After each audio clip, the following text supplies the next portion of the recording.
Hey, what's going on everybody? It's your favorite raccoon with a shitload of hair, Michi, coming back at you again with another video. Today in kind of breaking news, today we're going to be talking about Call Me Carson. If you don't know who he is, he's a popular YouTuber. He like blew up in 2016, right? From a really different type of content. His content, really described in depth, was using the internet, Twitter, Discord, pretty much every connection he had to the fullest extent, you know, grabbing his friends like Ted Navision, Trav, Slimesicle, C-Scoop, J-Schlatt, and actually at a point in time they had a like a vlog squad type group called the Lunch Club. I watched a little bit of their content, it was alright, but it just wasn't what I was there for. And you know, he would grab all of his friends together and look at cursed images, stuff like yearbooks. He would go online and like literally waste money on Fiverr and other weird ass content like online contests. But if you for some reason live under a rock and don't remember why we are covering Carson today, Carson earlier this year was caught in 4K being a naughty boy. He was caught in 4K in the DMs trying to hide a relationship that he had going on since 2019, where apparently Carson was generally being a creepy ass dude and pretty childish. I looked over the DMs and like, holy fuck dude, are you like 5? And he also asked for nudes. He was like really fucking manipulative, doing Keemstar level mind tricks on this woman. He also gave off like mad incel vibes, saying shit like, you know, you're 17, we gotta keep this on the down low, and shit like, oh, we can't get caught. And for a bit of further context, Carson lives in the state of Indiana, where the state of consent is 16, and the age gap that we're working with here is 17 and 19. But the thing is, Carson asked for nudes, but you might be wondering how this all got out in the first place if you already didn't know, and that's because one of his friends actually that I mentioned earlier, Travs, went on drama alert because he really didn't believe that Carson was actually going out and getting help for what he did. And I know this is still kind of hard to believe, but Carson told Travs and another friend in a call that this went down and he fucking groomed a child, and yet he just thought they were going to be cool about it. You know, that's kind of like if Epstein went up to the Victoria's Secret guy, dragged his ass to the nearest police station and said, hey, we have an island just off the coast over there, and a former president is right inside diddling some kids. But the whole drama alert interview with Travs kind of does paint Carson in a more manipulative light than a sympathetic one, which is kind of polar opposite to the one that I got when I watched J-Schlatt's response, where he sounds a lot more like a caring dad than an angry friend. Like, watching J-Schlatt's response was like watching me getting scolded by my dad. Oh wait, I don't fucking have one.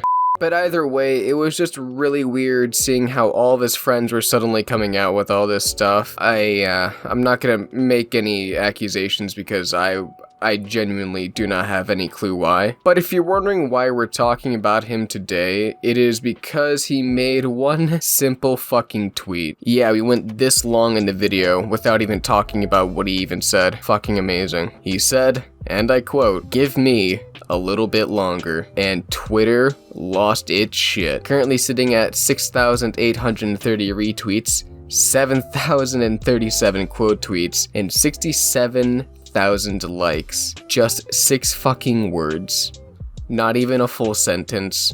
And 1 emoji, and it lit the internet on fire. And because Twitter is Twitter, they had to throw the biggest fucking hissy fit of all time. I know a lot of fairly progressive people. I wouldn't really consider myself progressive, but I would consider myself a liberal. For a lack of keeping this short, I literally for the life of me do not understand this whole // thing. I'm sorry, I just fucking don't. Whenever I see it, I feel like I'm back in my computer coding class and my teacher's telling me to type in a fucking website by memory. Yeah, I'm sorry, I just can't for the life of me understand the double slashes that you guys use for trigger warnings. Just say warning or something like that. Yeah, so 6 words literally lit the internet on fire last night, so why don't we hop right into some of the responses, why don't we? We got Just Call Me GG1 with, yeah, see, the double slash thing, I don't get it. Call Me Carson, Carson Grooming. You might like this topic. No Twitter.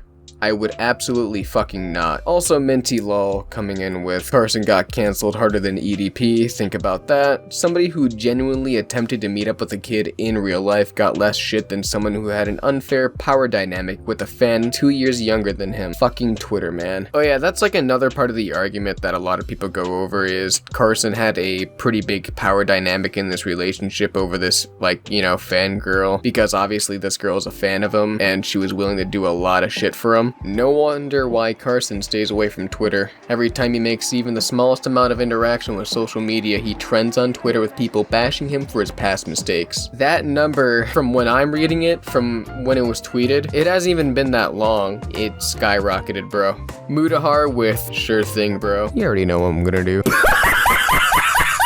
And then we got @DeadMemeFrog with the fact that what Carson did was an actual controversy that killed his career fucking blows my mind. Fuck everyone in the comments comparing him to actual pedophiles. And this one, once again, I don't really know how to feel about this because on the one end, the age gap wasn't really all that weird. It's 2 years. I'm not gonna lie, one of my best relationships, I was the 17-year-old and she was the 19-year-old. And I'm not gonna lie, it was pretty fun while it lasted, but you know, not all things were meant to last. But you know, all things kinda came downhill when I found out who Lil Nas X was, then Troyed in with a fucking EDP meme. Oh god, Ricky Berwick, what the fuck, man? I can't show that on camera, dude, what the fuck? And then we also have a fake anime Twitter dude going, holy shit, yes, take your time, let's fucking go. One of the only few positive ones I see is coming from MK Law. I see a lot of negative comments, so I want to just say I can't wait for you to come back, Carson.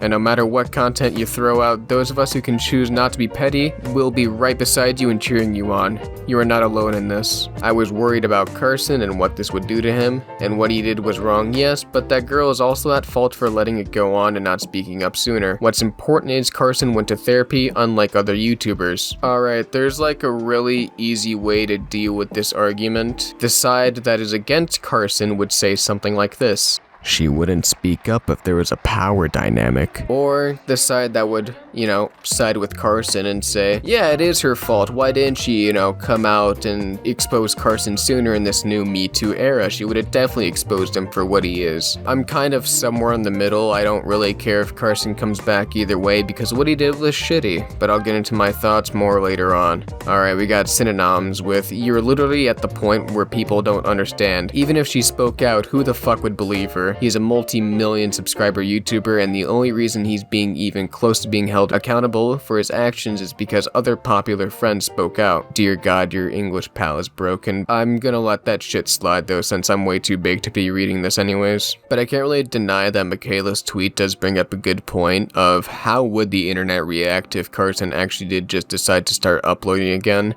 Like, would it be with the same people? Probably not. He would probably have a whole new gaggle of friends to be playing around with, or it would be something solo somehow, which I don't really know how he would do that, but... And I kind of thought about it for a second, or as long as I could really, and I think my answer is I wouldn't watch it in the first place, even if he did come back, so why would it matter, right? Because the internet's just gonna be thrown into another fucking shitstorm wildfire that I would have to cover now that I'm going to be trying to do this content. Like, subscribe, you know. Having just to wake up every morning to see a new Carson drama just because he uploaded is gonna be exhausting, so I wouldn't even want to watch the content if I knew that, like, everything about it would just be lambasted even if it was good content and, like, he actually made a genuine effort to be a better human. Because I believe in second chances, and I'm not gonna really persecute Carson or call him a pedophile for this, so I don't see why I shouldn't give his new content a chance if he's actually making a genuine effort to be a better human. But before I really got into my thoughts on this situation and ended off the video, I really wanted to look at the quote tweets because as I was recording, holy shit, dude, they just like exploded. It got over 7,000, so I just kind of had to take a peek. So first up, we got Fritz. Why can't you stay off the internet? Like, bro, your place is right here in this picture, you fucking creep. With the picture of a prison cell. But actually looking at it, he seems to be getting a shit ton of support, with several people in a row going, you know, good to see him back, you know, glad to see a Carson take as much time as you need. He did not deserve the hate and bullying he got. Welcome back, Carson. And no fucking way, I missed you. Carson, yo. But in all seriousness, I hope you're better, bro. Take your time, bro. Oh, it's better than coming back and releasing a half-assed apology and making your mental state even worse and unstable. Take your time, bro. Hope everything will work out for you in the long run. It's funny how there are people who are still unable to let go of drama from 5 months ago. Good to have you back, Carson. But you also do have some pushback with when he comes back and people realize he's just unfunny as fuck and they don't even care about what he did anymore and he's just unfunny and unentertaining. Once again with the double slashes. God, you are all so fucking miserable. Carson to his fellow prison inmate when he drops the soap. I usually do not do this, but if you follow him, a child groomer, I will be unfollowing. Serious, I will not be putting up with that. Fuck that. Alright, but now that we got all those tweets out of the way, I can kind of get into my ending thoughts here. I do think that it was really shitty that Carson was trying to hide the relationship and the fact that he was trying to extract nudes and was, in fact, pretty fucking creepy in those DMs. You cannot look me straight in the eyes and tell me that was a normal conversation he had with that girl. He was giving off mad, and I mean mad Minecraft pedophile vibes, I'm not even gonna lie. But the age gap in and of itself wasn't even illegal, and I don't even think the age gap was wrong. It's kind of a rough situation all along the ridges of this because, you know, just like any situation, there's nuance to it, there's like other factors to it. It's not all black and white, and at the end of the day, I do think Carson could come back with a successful comeback career. Of course, he's not gonna have like the same viewership as before, and he's always gonna find himself deeper and deeper in like drama. So I feel like he's going to have to really like dump down production costs if he had any in the first place, because he's gonna be paying for a lot of therapy. in the coming months if he decides to come back, really. They literally did it with Tommy in it not even a couple days ago, and I didn't even want to cover that because, but yeah, if Carson comes back, he's gonna take a hit, he's gonna get a lot of shit, but at the end of the day, he's gonna make a couple hits. But at the end of the day, he's still probably gonna produce videos if he does come back, and he's maybe gonna put on a bit of a mask to hide the pain of, you know, constantly having shit thrown his way. But would I watch his new content? Probably not, because, you know, his content's now in a more bygone era. People are starting to move on from the content he did because so many people were trying to emulate it. So I think his content that he did back then kind of ran its course. But thank you guys if you watched all the way through this fucking video. Holy shit, this is going to be a pain to edit. I can't believe I did this all in one take, but let's go. Everybody, I hope you loved this video. Like, comment, subscribe, because I am Sleechy Meechy, going to go smoke some weed and then going to fuck to sleep.